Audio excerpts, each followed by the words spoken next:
Hey YouTube, welcome back to the channel. So here's a little hobby roundup video. It's coming out a couple of hours before the live stream. So if you do catch it ahead of time, it'll give you a little primer to some of the topics we'll probably end up talking about on the live stream.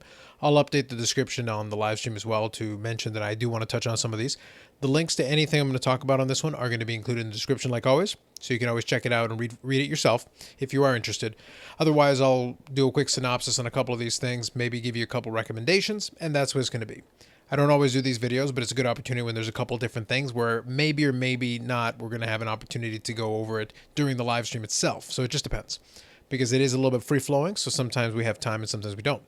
First thing I want to say really quickly, thank you to those of you that left comments on my most recent video about scarcity is scarcity. Some of the comments were really tremendous, some really well thought out stuff, and I've gotten back to almost everybody. So by the time after I finish recording this and get this video uploaded tonight, you'll get it sometime on Friday, and I will have replied back to everyone, and some really, really good comments, some really good thoughts. So I appreciate that. Second thing, live stream is going to be coming up later on tonight from the time that this video comes out. It's going to be Friday night, 9 p.m. Eastern time. That's the standard time that I've been sticking with for a little while, and we're going to stick with that for the rest of the summer at least, and then we'll figure it out going from there. But for now, it works. One more thing I'm going to direct your attention to on here, other than the usual like, subscribe, comment, all the good stuff. I do want to direct you to, if you ever do check out the channel page like this, just for folks that may not be aware, I do include a link to my Instagram, and if you ever want to reach me, that's a really good way to, other than the comments. I do read the comments. And the second thing is I do include a link to Anchor. And Anchor is where I put the audio version of the podcast. So when I make the videos, the archived live streams end up on there, as well as I've started to now do some standalone episodes. They are on the YouTube as well, so if you want to look at a static image, then you can have that. Otherwise, if you want to take it with you on the road and download it, you can get it through iTunes, Spotify, Google Play, probably wherever you get podcasts, or Anchor itself, and that link will at least tell you. It's just called Because I'm Carlos, and the standalone episodes that are not the live stream archives, they're cleverly titled with BIC. You guys should have seen what happened with the marketing department and myself when we got in there and we came up with this. It took hours. But anyway, all right, enough of that. So let me get to a couple of topics I want to talk about. First one is going to be a little content recommendation for you. So I want to direct your attention to this video right here. So this video is from a channel called Slab Talk, and it's actually the most recent conversation, so July the 14th, so it just came out yesterday from the time I'm recording this, and it's Talking Graded Sports Cards with Erik Myers. So if you're not familiar with him, he's Hail Hustle. I think that's how it's pronounced. I'm just guessing. But Erik Myers is basically a dealer who deals in quite a bit of high-end stuff. And he's been around Sasha T vlogs and stuff like that. And he has I've heard a lot of different interviews with him talking in different places. I think he's been on Lucas, Tigers, and Bronze. So here, Emil is having a conversation with him. And it's actually pretty good, I will say. I've listened to a fair number of the Slab Talk episodes. Some of them are a little better than others. But I do enjoy listening just because sometimes it's good to hear different perspectives. But this particular one I thought was really well done. And the title itself gives you what you need to know here. And I'm going to recommend it to you from two perspectives. So here it says Uncovering Opportunities in BGS 9.5s and Autos. Specifically, though, talking about the BGS 9.5s, and do mention SGC as well. Basically, if you're a hashtag investor and you're looking at the hashtag invest side of things, obviously you want to pay attention to this because it may give you some opportunities in BGS 9.5s, which may be a little undervalued given the actual condition card they are. Obviously, people who complain about PSA are going to point it to you, say, oh, but BGS 9.5s, should be worth about the same. It's like, totally get you. But while there's a difference, that's an opportunity. If you're looking for the flipping perspective of things, it's an opportunity. But if you're a collector, it's also an opportunity. So I would still recommend you to at least consider, and these guys did a decent job with doing a deep dive and at least looking at numbers and actually calculating. And I can tell you that Erik Myers here actually brings some decent information to the table about looking at the different perspectives of it, offering some tips. One of them, I won't spoil the whole thing for you. I would still recommend you check it out. But one of the tips that's a fairly logical one, but still a good one to reiterate, is looking at the Beckett subgrades. Take advantage of the subgrades, because not all 9.5s are created equal, obviously. So if you look at something that maybe has the 9.5s and then maybe 10 for centering, that's one of the ones he recommends, which is a very logical thing to do, you're going to get an aesthetically nice card. So again, if you're looking at it from a flipping perspective, obviously that could be a very quality card. If you do want to crack it out and submit it somewhere else, you can do that. Or as a collector, it means you have a nicely centered card that otherwise has really good, good corners, good edges. So having something like that from a collecting perspective is still good. So just some food for thought here and some decent information that's brought to the table. I do recommend, if you have the time and are interested, I would definitely recommend checking this out. I will include a link to this for you in the description, the same way I'm going to include a link to everything else that I'm including on here. So I'll recommend this episode from Slab Talk with Erik Myers. Next up, from the Washington Post, of all things. So this is actually, it was a fun article that I came across that was making the social media rounds. And it's with our good buddy here, Sasha T. So that's actually kind of interesting. I do watch Sasha T's vlogs and I do enjoy them. I won't really spoil for you what's in here. It's kind of like a little following around Sasha T a little bit, kind of getting a bit of a sense. It is interesting because it does give a little bit of a portrayal of Sasha T, where he's very much like he's portrayed as a little bit of a gambler, which probably is accurate because he does focus on that flipping game. He's constantly on it. It's not an unfavorable review, but it is interesting. It's a different perspective. It gives a little background on him and then follows him around a little bit, trying to get his perspective on the current market and how things are going in terms of things going up and down, and focusing on it based on the the ups and downs of the market right now. And it does encapsulate a lot of little points and things that have been going on.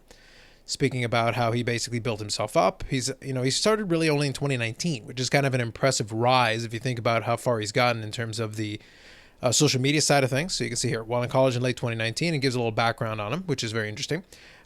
Ken Golden has a couple of quotes in here. And also I'm scrolling down here just to find the exact spot. And you do get a little bit of information about Burbank as well. And one more thing I want to bring to your attention, just so you're aware, let's see if I can find it here as far as that goes. Here we go.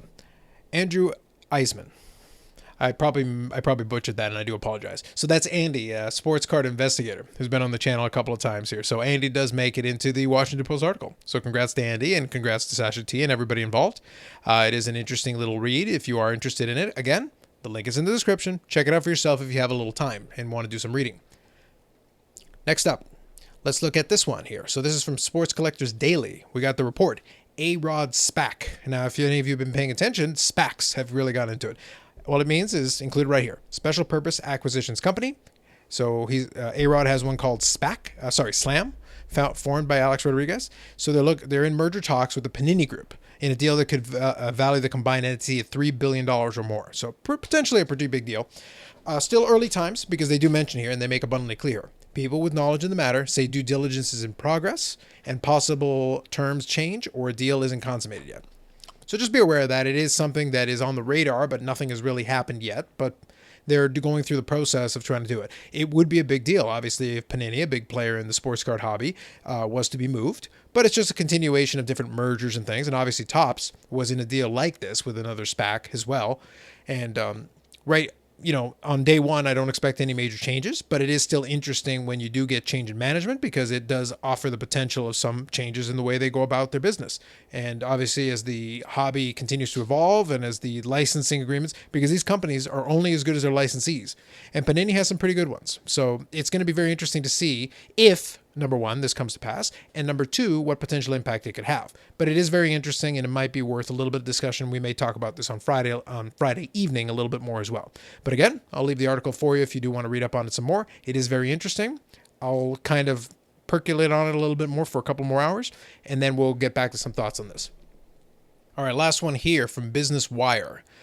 This one is a little bit outside. It's a little bit more hobby adjacent, but it is something that I thought was interesting, given that I do keep an eye on some other collectibles markets. And there's a third-party grader in the video game space. I believe there's more than one, but one of the bigger ones is called Wata. And Wata Games has been sold and has been acquired by Collectors Universe, obviously parent company of PSA and, part of that Nat Turner supergroup, as they continue to build the Infinity Gauntlet in all of sports cards. So just keep on rolling along. So very interesting. The reason now why I'm a sports card channel, will we even care about this? More than anything, it's just an interesting background as that company continues to build and grow its portfolio in different areas of collectibles. So just bear in mind that this is an interesting acquisition, because they've made some headlines very recently, including showing this one right here. This is a boxed up copy of Super Mario 64 from the Nintendo 64. And in a 9.8, I'm not super familiar with their grading, but I believe it's on a 10, 1 to 10 scale, and 9.8 is right up there, similar to comics.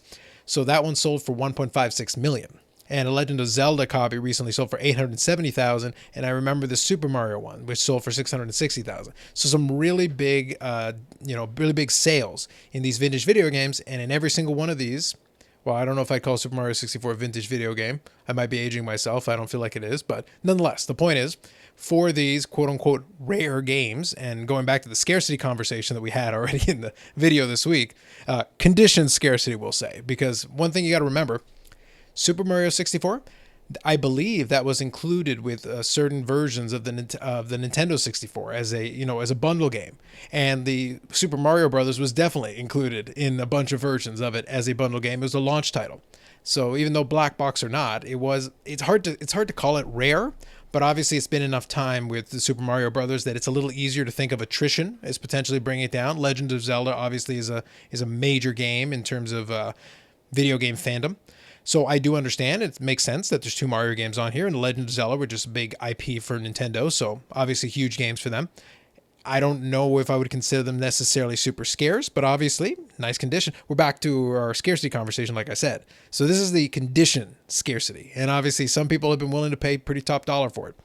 Again, kind of interesting, and the Collector's Universe expanding its reach. Just another little thing to keep an eye on, kind of on the side. Not necessarily like a main thing related to the sports card side of thing, but anything that affects the business whole, that does own PSA and has all that, is still relevant. It is still important because that parent company, everything they do can have a potential impact downstream to anything else that's going on, obviously strengthening their position or potentially weakening their position. But it is very interesting because WATA is not exactly an old company.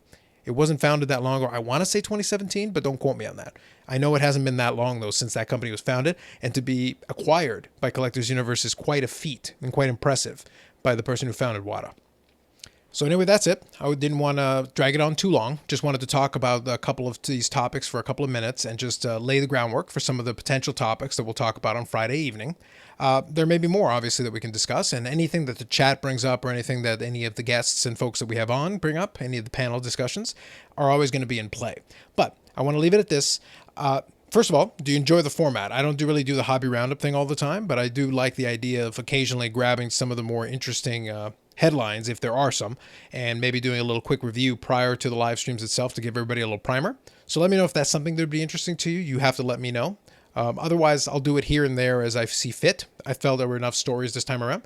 And otherwise, if you've got any comments or questions or anything that you want me to carry over to the live stream, you can certainly do so in the comments section here. Otherwise, you can reach me on all the regular places that I've discussed. The Instagram, which I've already talked about. It's included on the channel itself. You can always click on it. Otherwise, like, subscribe, comment. We'll catch you in the next one.